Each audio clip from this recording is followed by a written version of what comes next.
We'll tell you more. Now, thank you for staying with us, and also talk to us on our social media platforms at KBC Channel 1 at Abdiaziz Hashim 1. Feedback on our stories that we're currently highlighting here. Now, commissioners of the newly reconstituted National Elections Commission of South Sudan are in Nairobi for a week-long induction by the Independent Electoral and Boundaries Commission ahead of South Sudan elections in December 2024. Since attaining independence 13 years ago, Africa's youngest nation has attempted to hold elections unsuccessfully due to the persistent conflicts. More than a decade since attaining independence, South Sudan is gearing for first election on 22nd December this year. My colleagues are going to join me later in the day.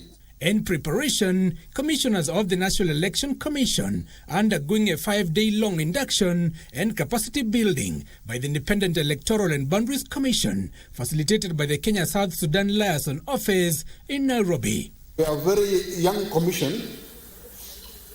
We were reconstituted in November last year, and we took oath in January, 3rd of January this year. We've seen South Sudan grow.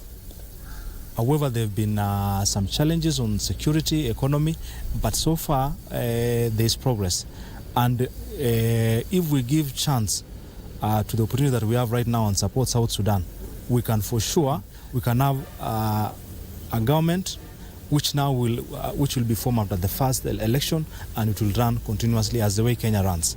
This coming after the rival political players in South Sudan agreed to conduct the polls. Our plan to have election in December, and this is based on our electoral law, National Election Act, which is stated that 60 days before the end of the transitional period, there must be election. However, according to the IEBC Chief Executive Officer Hussein Marjan, the 4-month timeline to the election. They have to battle with the timelines, which are very, very short.